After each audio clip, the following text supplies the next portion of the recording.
Hi, Ben. Hey, Nicole, how are you? Good. How are you? Good, thanks. All right. So we're going to talk a little bit about your word work lesson on, what was it, Tuesday? Yes. Yeah, Tuesday. And we're going to just kind of do brief, I guess, about it. So overall, how do you think the lesson went? Okay, I think it went really well. We were focusing on those long vowel I patterns, which was an overall weakness in their words their way assessment. So I knew I wanted to target those spelling patterns. So we've been practicing. Just go to my notes. So we had looked at the anchor chart. Yep. And reviewed that. And then they did like a word building activity. And then after that, they played a little game. So, yeah, I think it really went well. They showed that they could decode those spelling patterns and then also write them. So. Great. So do you think that the objective was met for that lesson? I think so. Okay. I think I gave them enough opportunities to spell and decode those words. Okay. And I feel like they were able to, I even gave them a little challenge. When they were building the words, they were doing IGH, especially that pattern. And I incorporated even a skill from the previous week, adding the Y at the end that sounds like an E. So they had to build the word might, but then they had to change it to mighty. And I was waiting to see them just put an E at the end, but both of them showed me that they got it. So I feel like they really are mastering those spelling patterns. Great, that sounds great. So just to kind of paraphrase, so you feel that the objective was met, you feel that the activities were appropriate and they were able to kind of solidify that spelling pattern. Yes. Excellent. So thinking back to what you just said about the adding the challenge in, was that a decision that you had before the lesson, or was that kind of a decision that you made while the lesson was occurring? It was kind of an impulse. Okay.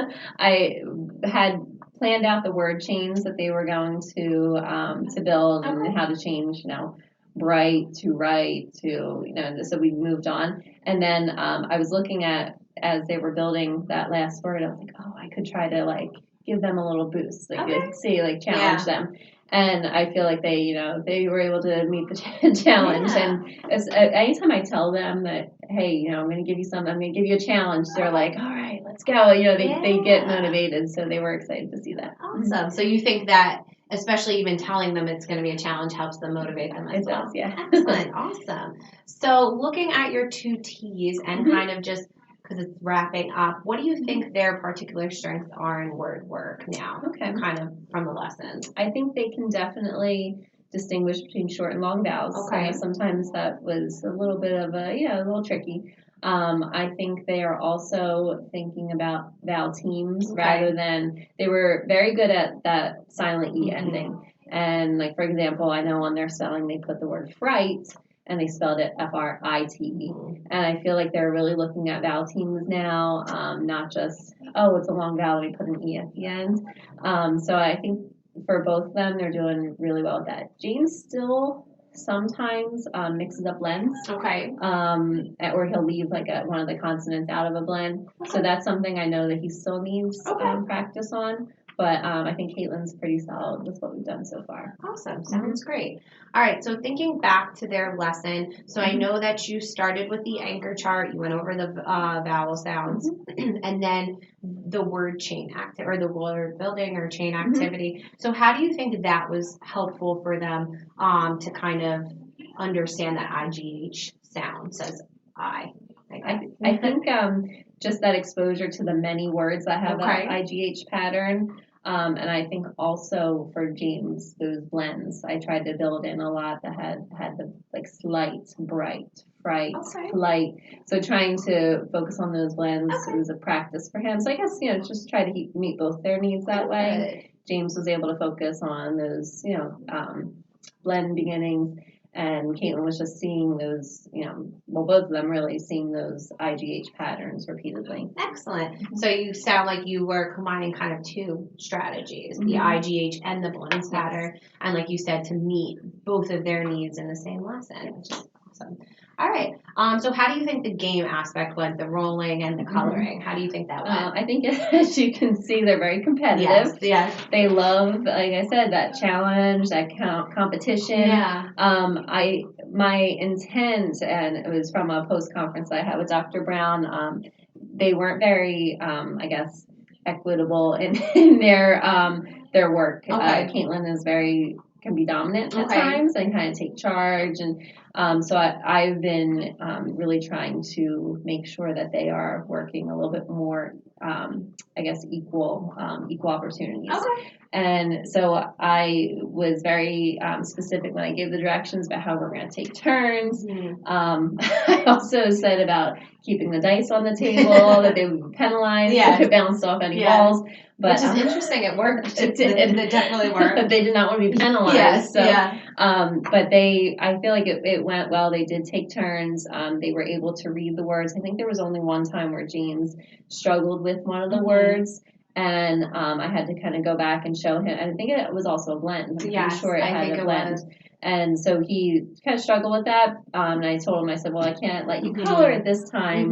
The next time you roll it, if you can read it. So after he did roll it again, and he was able to read it independently. So I was happy to see that. But I feel like it went really well. They took turns, and it was useful as practice of them reading the words. Excellent. So kind of stemming off of that, that was kind of the data you asked me to collect. You asked me to just kind of tally their participation. So what I did is I just have a James side and a Caitlin side. I did P for whenever you prompted their participation, and I for whenever their participation was independent.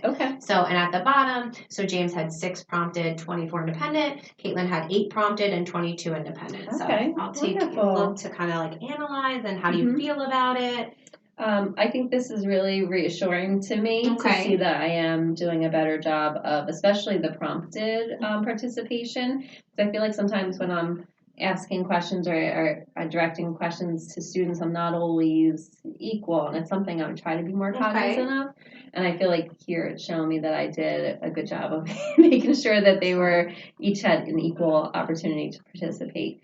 And I'm also glad to see like the independent participation that they are pretty equal. So it shows that Caitlin wasn't really dominating that lesson, and that James felt comfortable enough to initiate participation. So this was really helpful to kind of reassure myself. Good. I was glad that was helpful for you. Why do you think, I'm just going back to what you said about sometimes you feel that you may, I guess, call on students more than others. Why do you think you might do that in this?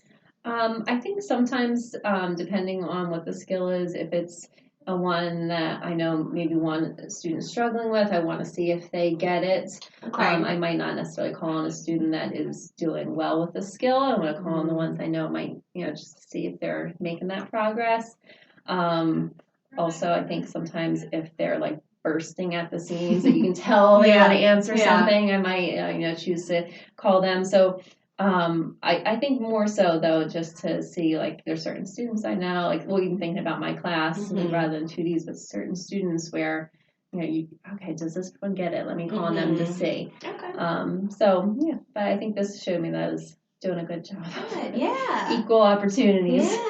And so what I'm understanding is you're not necessarily calling on the ones who know it. It's the ones who you want to make sure know it. The ones that might be falling behind in the lesson or might struggle with that particular topic, I guess. Awesome. So it's almost like a form of assessment, I guess. Absolutely. I would definitely say that is a way that I can assess them and see if they can give me that oral response, or if they can, perform a task, that kind of thing. Yeah, Excellent. So just one more question about the data. How do you think that you could kind of implement this without me being in there? How could you kind of keep track without another person? I know in my 2T's experience, or just moving forward in class?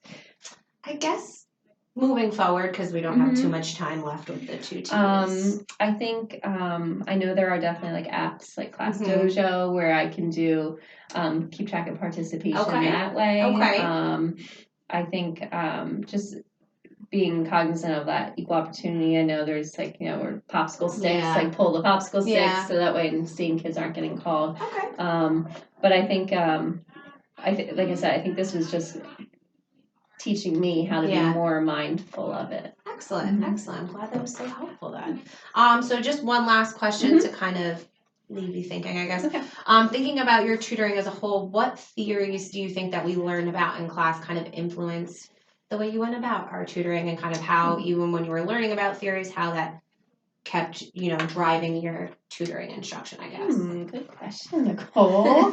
I think we've been talking so much about sociocultural theory, and really having that where the teacher's not always the expert, like students are expert in their own lives.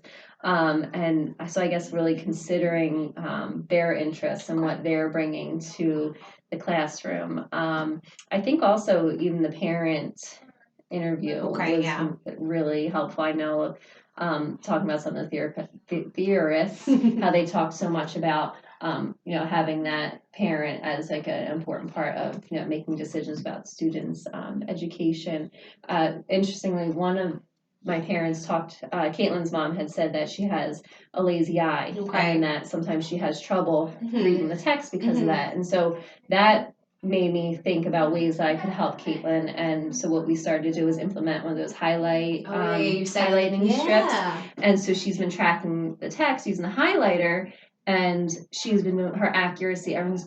She's been so much better. And so that's not something I would have thought of if I didn't consider what the parent was bringing. So I think just that whole sociocultural lens has really helped me, think about, what I can do better at, teaching my 2Ds and 2Ts and my class moving forward. So Excellent. Well, great job. Thanks, Nicole. No problem.